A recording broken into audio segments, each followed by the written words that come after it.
আজকে বানাবো সম্পূর্ণ নিরামিষ আলু পটলের কোরমা।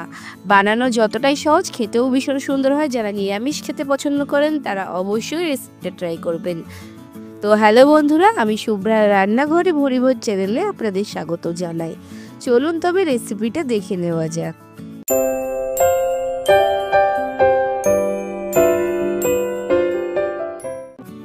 নিরামিষ আলু পটলের কোরমা বানানোর জন্য এখানে আমি 500 গ্রাম পটল নিয়েছি। আর পটলের দুটো মুখ বাদ দিয়ে একটু খোসা রেখে এরকমভাবে খোসা ছাড়িয়ে দু টুকরো করে কেটে নিয়েছি। তো পটলটাকে কীভাবে কেটেছি আপনারা দেখতেই পাচ্ছেন।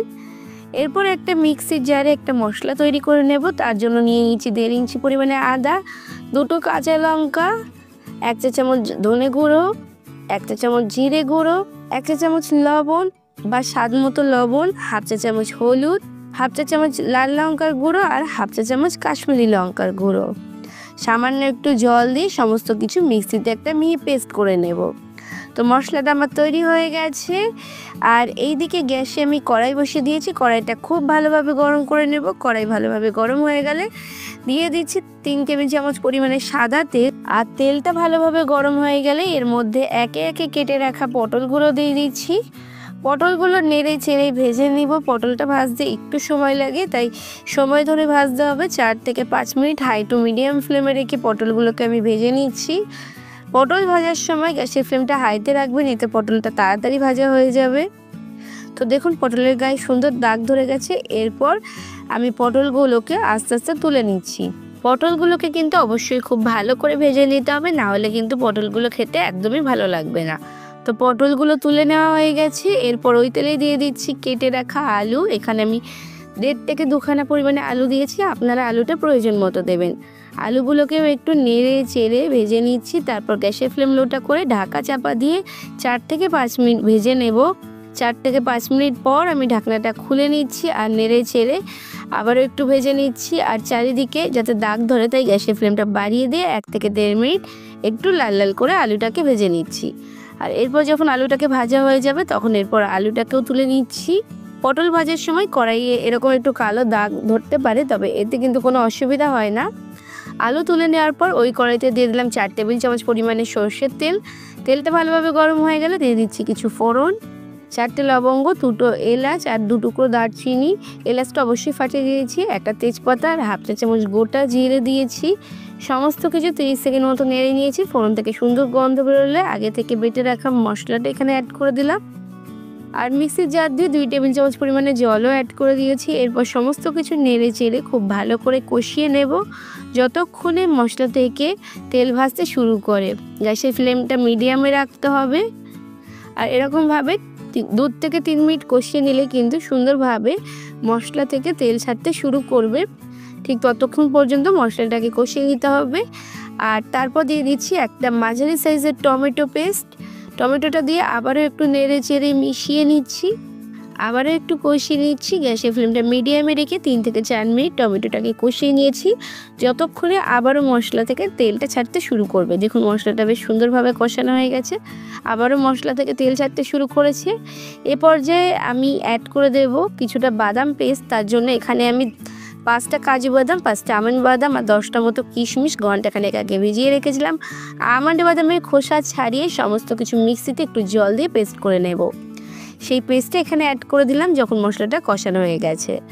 আর মিক্সির জার ধুয়ে আবার একটু জল অ্যাড করে দিচ্ছি, যেহেতু মিক্সির জারে বেশ কিছুটা মশলা লেগেছিল।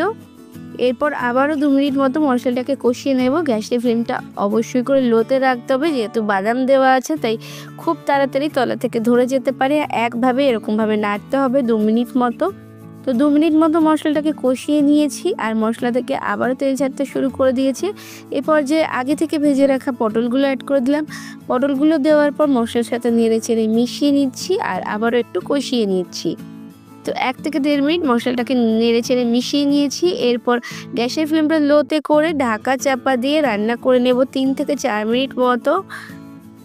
আর 3 থেকে 4 মিনিট পর ঢাকনাটা খুলে নিচ্ছি। আর দেখুন কত সুন্দর তেল ভাজতে শুরু করে দিয়েছে। এরপর মশলাটাকে আবারও ভালো করে একটু কষিয়ে নেব পটলের সাথে 1 থেকে 1.5 মিনিট মতো। আর ভালো করে যখন মশলাটা কষানো হয়ে যাবে, মশলাটা যখন সবজির গায়ে খুব সুন্দরভাবে কোট করে যাবে আর এরকমভাবে কড়াই থেকে উঠে আসবে, ঠিক ততক্ষণ পর্যন্ত কষিয়ে নিয়েছি। এরপর এতে দিয়ে দিলাম 1 কাপ পরিমাণে আগে থেকে জাল করে রাখা দুধটা দিয়ে ভালো করে একটু নেড়ে চেড়ে মিশিয়ে নিচ্ছি মশলার সাথে। তো এই রেসিপিটাতে আমি দুধই ব্যবহার করেছি, আপনারা চেষ্টা করবেন অল্প পরিমাণে দুধ দেওয়ার। আর নেড়ে চেড়ে ভালো করে মিশিয়ে নেওয়ার পর আমি কিছুটা 1/2 কাপ মতো জলও অ্যাড করে দিচ্ছি, যেহেতু বেশ ঘন হয়েছিল। তবে এই রেসিপিটা কিন্তু একটু ঘন ঘন গা মাখাই খেতে বেশি ভালো লাগে, খুব বেশি পাতলা হলে ভালো লাগবে না। তবে যাতে সবজিগুলো সেদ্ধ হয়ে যায় তার জন্য একটু জল অ্যাড করেছি। তারপর যখন ফুটতে শুরু করবে এর মধ্যে দিয়ে দিচ্ছি 1.5 চা চামচ পরিমাণে চিনি আর 4টি চেরা কাঁচা লঙ্কা দিয়ে দিচ্ছি, দিয়ে নেড়ে ছেড়ে আবারও একটু মিশিয়ে দিচ্ছি। এরপর গ্যাসের ফ্লেমটা লোতে করে ঢাকা চাপা দিয়ে রান্না করে নেব 5 থেকে 6 মিনিট, যতক্ষণে বাকিটা আলু আর পটল সেদ্ধ হয়ে যায়।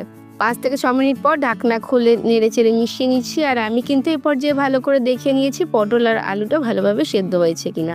সেদ্ধ না হয়ে থাকলে আবারও ঢাকা চাপা দিয়ে 3-4 মিনিট রান্না করে নেবেন। আমার এখানে ভালোভাবে সেদ্ধ হয়ে গেছিলো। একদম শেষে 1/2 চা চামচ গরম মশলা আর 1 চা চামচ ঘি দিয়ে দিচ্ছি, দিয়ে নেড়ে চেড়ে মিশিয়ে নিলেই তৈরি। আমার গ্রেভি একদমই ঠিকঠাক আছে, এরটুকু গ্রেভি আমি রাখবো কারণ পরে কিন্তু এটা টেনে যাবে। সমস্ত কিছু নেড়ে ছেড়ে মিশিয়ে গ্যাসের ফ্লেম অফ করে দিয়ে ঢাকা চাপা দিয়ে 5 থেকে 10 মিনিট স্ট্যান্ডিং টাইম দিয়ে গরম গরম রুটি, পরোটা, ভাত বা পোলাও, রাইস যে কোনো কিছুর সাথে এটা সার্ভ করতে পারেন। খেতে ভীষণ ভালো হয়, একদম অন্যরকম স্বাদের একটা নিরামিষ রান্না আপনাদের সাথে শেয়ার করলাম। রিকোয়েস্ট করব অবশ্যই বাড়িতে একবার ট্রাই করবেন আর আমাকে কমেন্টস করে জানাতে একদম ভুলবেন না রেসিপি আপনাদের কেমন লেগেছে। আর যদি এখনও আমাদের চ্যানেলটাকে সাবস্ক্রাইব না করে থাকেন তাহলে বরাবরের মতো সাবস্ক্রাইব করে পাশে থাকবেন। পরবর্তীকালে চ্যানেলে যখন নতুন কোনো রেসিপির ভিডিও আপলোড করব আপনাদের ফোনে যাতে সবার আগে নোটিফিকেশান পৌঁছে যায়। আজকে এই পর্যন্তই, আবার আসবো অন্য কোনো দিন অন্য কোনো রেসিপি নিয়ে। ততক্ষণ ভালো থাকবেন, সুস্থ থাকবেন।